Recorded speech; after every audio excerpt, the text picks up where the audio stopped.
Vez aqui com vocês. Dessa vez vamos aqui ver o que diz a Bíblia sobre o anticristo. Como de costume, se inscreva no canal, segue a página e vamos embora. O que diz o trecho? Então, eu queria ler para vocês, o capítulo 17 fala desta mulher que é a meretriz, que é a Babilônia, que está sentada numa besta. E esta besta, né, ela tem 7 cabeças e 10 chifres.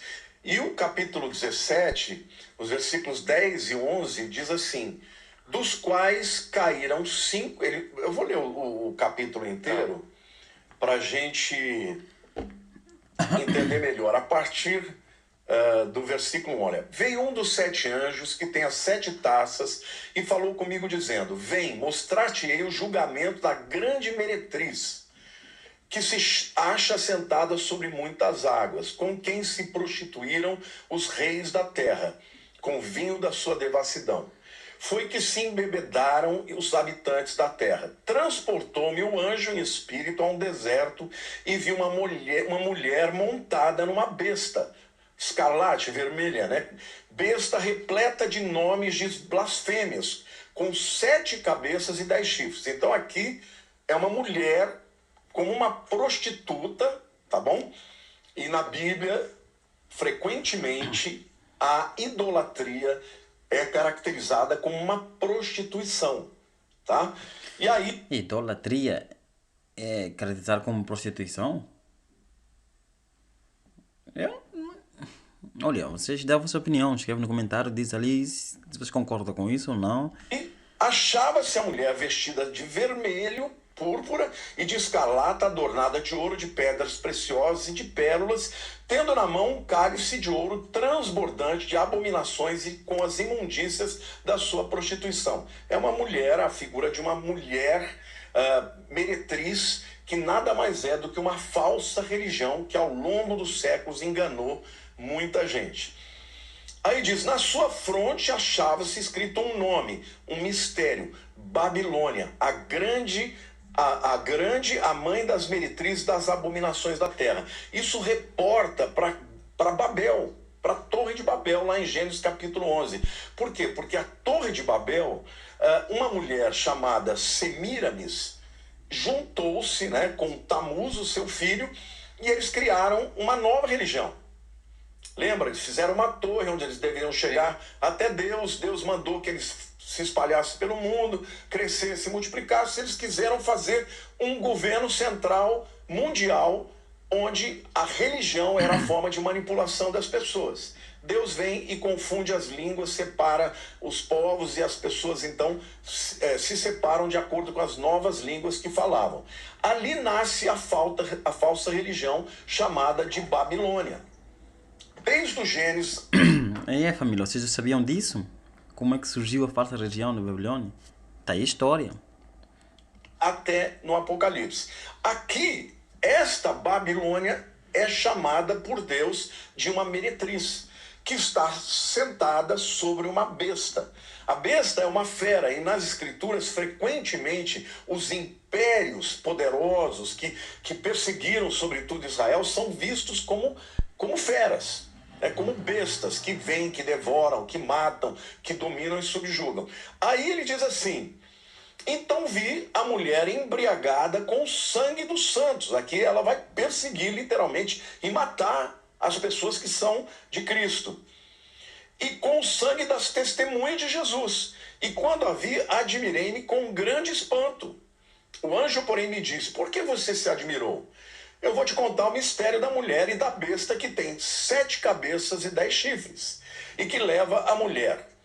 A besta que viste era e não é, está para emergir do abismo e caminha para a destruição.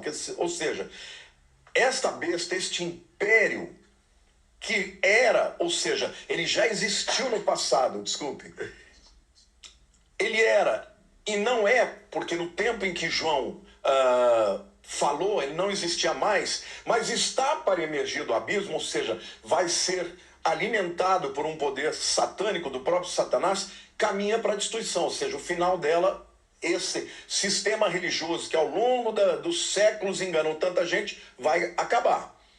tá? Vai caminhar para destruição. E aí diz: aqueles que habitam sobre a terra, cujos nomes não foram escritos no livro da vida, ou seja, que não aceitaram a Cristo como Senhor e Salvador, desde a fundação do mundo se admirarão, vendo a besta que era e não é, mais aparecerá. Ou seja, eles vão acreditar nela, como Daniel leu 2 Tessalonicenses capítulo 2. Aí ele diz: aqui está o sentido que tem sabedoria. As 7 cabeças são os 7 montes.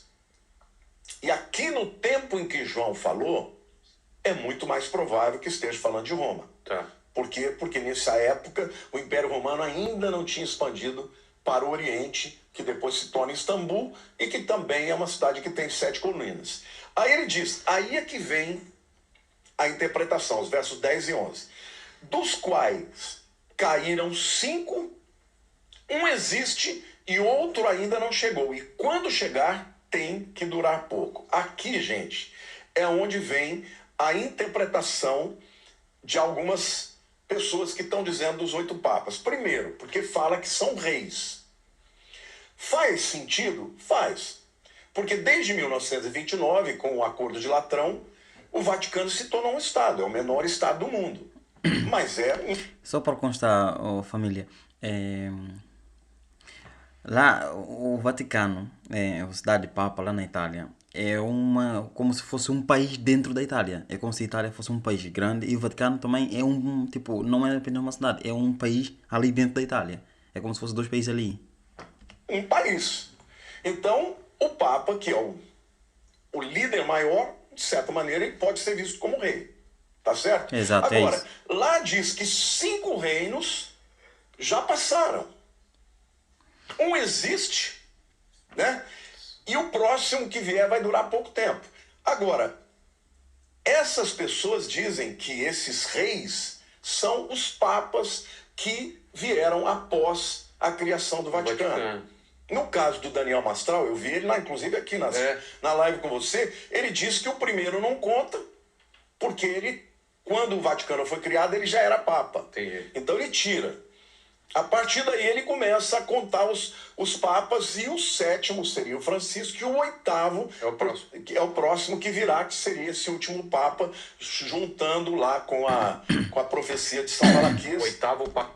Cara, eu já ouvi muitas notícias, ponto, também aqui do pastor também que anda a dizer, e tem muitos também notícias nas redes sociais que diz que este Papa que virá agora, após a morte de Francisco, será o último Papa para poder cumprir a profecia. Eu não sei se isso é verdade ou não, e inclusive fala também de um novo Papa também que pode ser um africano também, que se for um africano para nós é muito bom, né?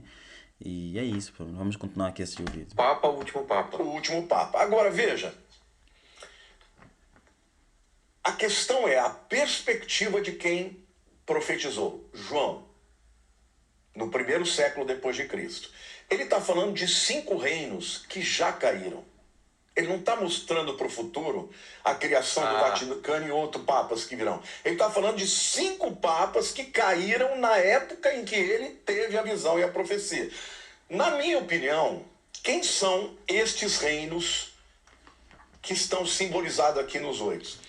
Quem foram os 5 reinos que na época de João já tinham passado e que perseguiram Israel? Porque, não se esqueça, a mulher, ela representa um sistema, a Babilônia, que sempre foi o antagonista da verdadeira religião. No caso do tempo de João, era o judaísmo e depois o cristianismo. Quem foram os 5 impérios que perseguiram como uma besta devoradora Israel? Egito, Assíria, Babilônia, Medo-Persas e Grécia. 5 já passaram. Um existe. Qual é? Quem é que existia no tempo? Exatamente. Não, tô aqui. É a Roma da Itália. Tô ligado aqui. O romano era o 6º. E o que virá? E o 7º, na minha opinião, que deveria durar pouco, é o Hitler. Era o Hitler. Ele veio e durou pouco. Cara, eu não pensava nisso, nem fazia ideia que Hitler também fazia parte da profecia bíblica. Até que faz sentido, não faz? Cara, o conhecimento, o estudo bíblico é uma coisa muito, muito especial, muito boa. E vamos continuar aqui. É o período da guerra, 39 a Teve uma 45. hegemonia muito curta e tentou expandir, não conseguiu, foi.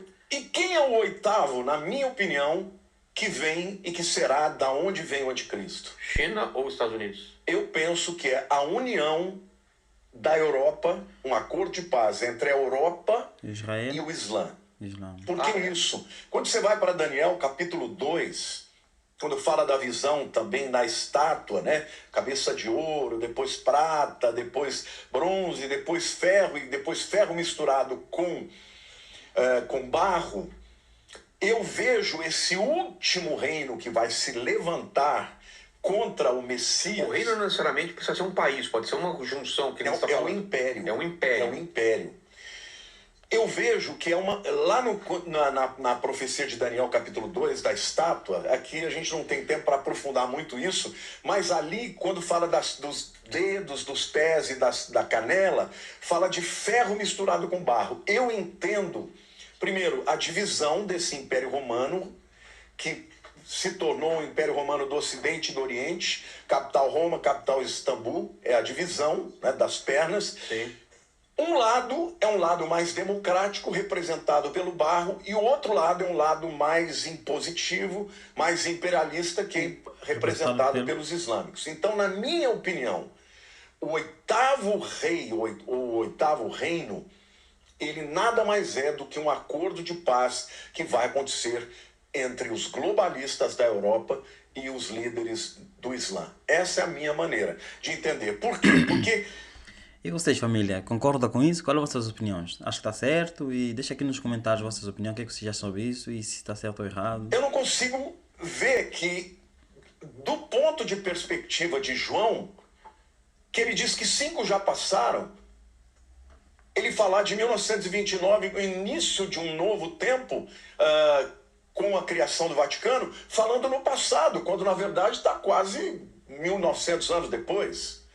Então, eu acho que tem que fazer um malabarismo teológico para você dizer que esses reis que ele está vendo são a partir de 1929, que é a criação do Estado do Vaticano. E ainda tem outras coisas, né? Porque se você contar os papas, 5 já passaram, 1 já existe. Ora, se ele existe, está vivo. Aí alguém vai dizer, não, mas é o João Paulo II, porque está sendo mantido o corpo dele. Mas ele nem é o 5º. Ele nem é o 6º, na verdade, né? Então, eu acho assim que essa profecia que aponta para o 8º Papa como o sucessor de Francisco, para mim não faz sentido. Até porque o rei que vai provocar isso, na minha opinião, ele é um líder político, não é um líder religioso. Um líder espiritual que vai ajudar esse anticristo, esse sim pode ser um grande líder religioso, que é o falso profeta. Mas no texto aqui, parece que de fato, olha, 5 caíram. Dá para você ler aí os 5 primeiros, ô Daniel? Vamos fazer uma... Ó, aqui, ó. Papa Pio XII, Papa João XXIII, Papa Paulo VI, Papa João Paulo I e Papa João Paulo II. Esses são os 5 que passaram. O Papa Bento VI seria o 6º. 16, desculpa. Papa Bento XVI seria o 6º, né? Que já morreu também, então ele não pode existir. E o 7º seria o Papa Francisco. Na minha opinião, esta interpretação é uma interpretação completamente anacrônica. Entendi. Tirou o elemento temporal da época de João, porque João fala de passado em relação ao tempo dele. João fala de presente, que é os romanos, e João fala de futuro, que é o que virá depois. E eles colocam tudo como se fosse no futuro, mesmo ele usando o tempo no passado. Eu não sei o que o Daniel pensa disso. Daniel, fala pra gente também, e o pessoal no chat também falando que pode ter sido uma visão que ele se colocou num tempo e a partir daí viu pro passado, viu pro futuro, você entendeu? Não, mas ele está falando de presente do tempo dele. Ele fala, 5 já caíram, 1 existe. E tempo de João não Mas é ele agora. poderia ter se colocado no futuro, ele ter uma visão, ele no futuro. Mas não é assim que se interpreta na Bíblia, porque se você faz isso, você permite qualquer coisa. Ah, tá. Você pode falar qualquer coisa. Se você vai criar se houvesse o elemento temporal aqui,